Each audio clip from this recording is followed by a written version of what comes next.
Antes de tudo vos entreguei o que também recebi, que Cristo morreu pelos nossos pecados, segundo as Escrituras, e que foi sepultado e ressuscitou ao terceiro dia, segundo as Escrituras.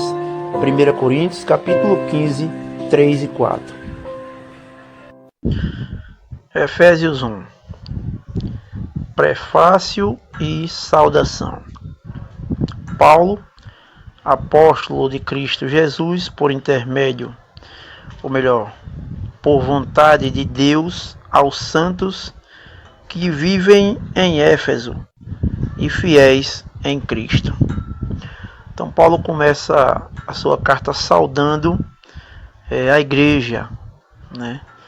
Os irmãos ali em Cristo, os santos, aqueles que ele chama de santos, que vivem em Éfeso, ou seja, Éfeso é um lugar, não é uma denominação, né? Não é uma igreja efesiana, mas são cristãos que viviam na cidade de Éfeso, que Paulo chama com propriedade de santos e também de fiéis em Cristo Jesus. Então ele começa saudando esses irmãos com a saudação apostólica que os apóstolos tinham autoridade. Verso 2, ele diz: graça a vós outros e paz da parte de Deus, nosso Pai, e do Senhor Jesus Cristo. Então ele conclui sua saudação, né? Saudando os irmãos com a graça e a paz, não da parte dele próprio, mas da parte de Deus, nosso Pai, como Jesus ensinou no Pai Nosso, que devemos orar a Deus chamando-o de Pai, né? E não procurando chamar Deus por outros nomes em hebraico, em grego, em aramaico, ou seja lá qual outro nome for, porque existe hoje, por causa do sacrifício de Cristo e do véu que foi rasgado, um acesso entre Deus e os homens, de sorte que por meio da fé em Cristo você pode chamar a Deus de Pai, o que nenhum outro ser humano que não tenha crido em Cristo e tenha recebido o Espírito Santo e essa intimidade paterna, se essa pessoa não recebeu isso, ela não pode chamar Deus de Pai, porque os filhos de Deus, como está registrado no Evangelho de João capítulo 1, verso 12, são todos aqueles que creem no nosso Senhor Jesus Cristo. O texto vai dizer o seguinte, lá em João 1, 12. Verso 11, diz assim: veio para o que era seu, e os seus não o receberam, que foi os judeus, né? Cristo veio para os judeus como o rei de Israel, mas os judeus não o receberam. Sendo assim, no verso 12 vai dizer: mas a todos quantos o receberam, deu-lhes o poder de serem feitos filhos de Deus, a saber, aos que creem no seu nome. Então, somente esses que creem no nome do Senhor Jesus são tidos por filhos de Deus, porque Ele mesmo foi quem concedeu essa autoridade, né? Mas a todos quanto o receberam, deu-lhes o poder de serem feitos filhos de Deus. Então você recebeu esse poder de ser um filho de Deus, de chamar a Deus de Pai. É tanto que quando os discípulos perguntaram a Jesus, na verdade eles não perguntaram, eles pediram, né? Senhor, ensina-nos a orar. E Cristo disse: quando vocês forem orar, vocês orarão assim: Pai nosso que estais nos céus, santificado seja o vosso nome. E assim ele vai desenrolar a oração do Pai Nosso, que é tida como oração modelo e foi uma oração ensinada por Cristo, dando assim aos seus discípulos a possibilidade de se achegarem a Deus com propriedade e autoridade. Bendito, ele diz, o apóstolo Paulo aqui em Éfeso, né? Graça a vós outros da parte de Deus nosso Pai e do Senhor Jesus Cristo. Bendito o Deus e Pai de nosso Senhor Jesus Cristo, que nos tem abençoado com toda sorte de bênção espiritual nas regiões celestiais em Cristo.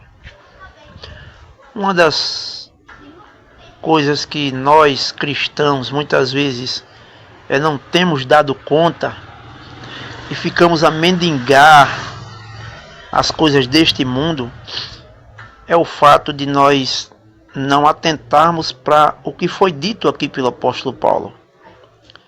Bendito o Deus e Pai de nosso Senhor Jesus Cristo, que nos tem abençoado. Veja, não é que Ele irá nos abençoar, é que Ele já nos tem abençoado com toda sorte de bênção espiritual nas regiões celestiais em Cristo. Ou seja, o que Deus tem para nós já nos foi dado. Já nos foi dado. Ele nos abençoou com toda sorte de bênção espiritual. Ou seja, a demora é chegarmos lá, né? Não estarmos, como eu disse, a mendigar pelas coisas do mundo ou qualquer bênção material que aqui nós porventura venhamos estejamos vendo, né?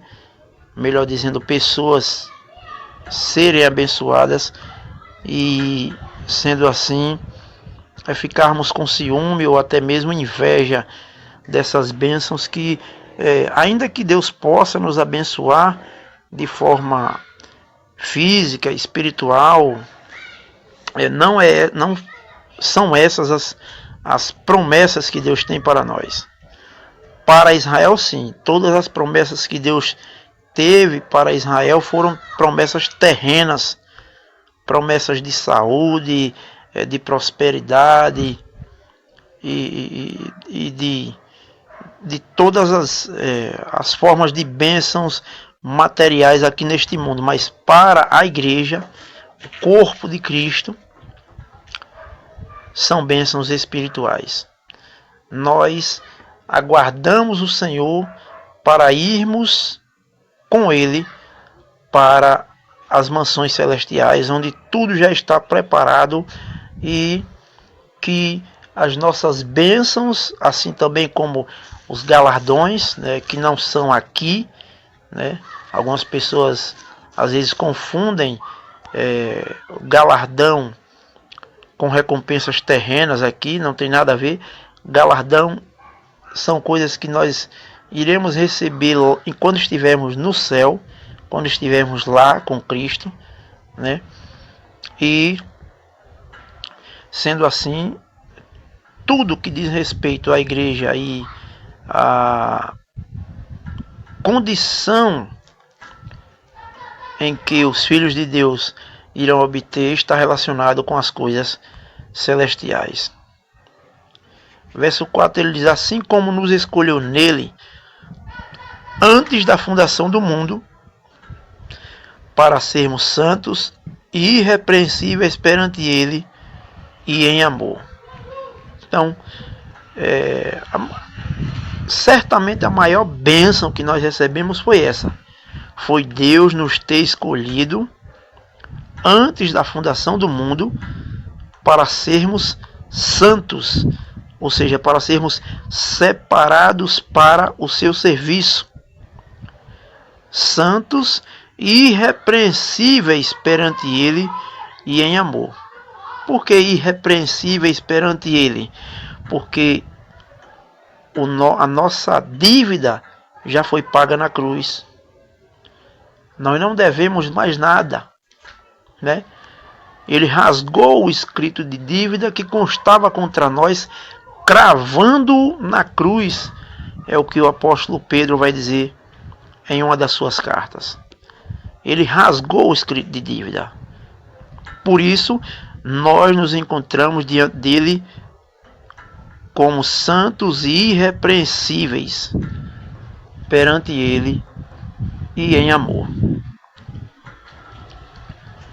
Verso 5 diz: nos predestinou para ele, para a adoção de filhos, e aqui aquela questão paternal, né? Ele nos adotou, ele nos predestinou antes da fundação do mundo para sermos esses filhos adotivos. Por que adotivos? Porque legítimo mesmo só Cristo. Cristo foi o único filho legítimo de Deus. Todos nós fomos criados, né, a partir do homem Adão, do pó da terra, sendo assim criaturas, e passamos a ser filho quando cremos no seu Filho. Ele nos predestinou para ele, para a adoção de filhos por meio de Jesus Cristo, segundo o beneplácito da sua vontade.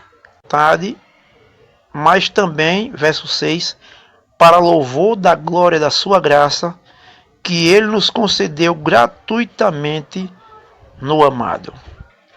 Então tudo isso que foi feito por Deus em nossas vidas, não é para que nós possamos esbanjar e desprezar, e agora que somos eleitos, santos, filhos predestinados, né? Para ele nós agora vamos viver como bem quisermos ou entender. Não. Segundo o beneplácito da sua vontade, verso 6, para louvor da glória da sua graça, que ele nos concedeu gratuitamente no amado. Ele nos concedeu em seu Filho. Ele nos concedeu em seu Filho, gratuitamente. Então nós, cristãos, só temos a render glórias ao nome desse Deus maravilhoso. E graças, mil graças, muito mais que mil graças, ao seu Filho, que se entregou por nós, dando-nos assim a possibilidade de sermos co-herdeiros com ele dessa graça bendita. Que Deus aplique essas palavras em nosso coração, em seu coração, e que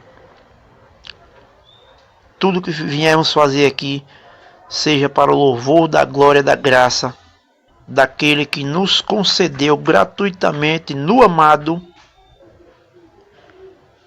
a salvação, a adoção de filhos.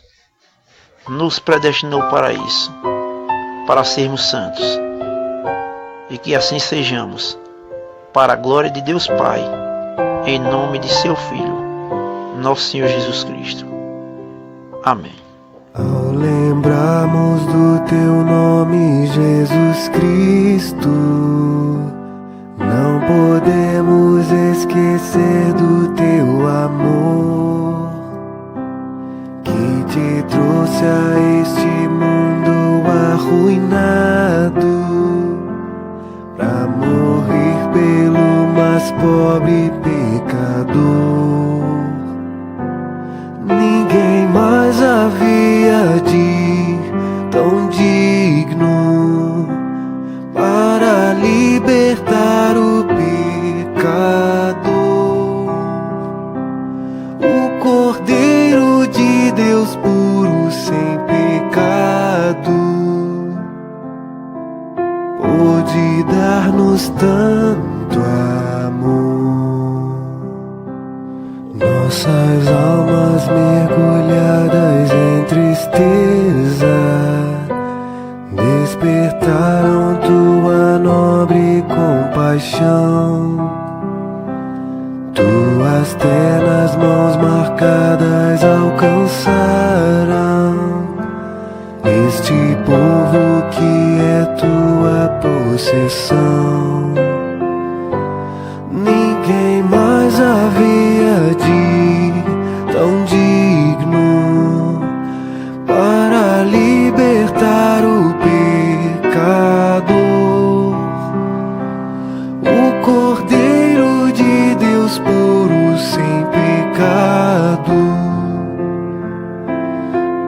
pôde dar-nos tanto amor.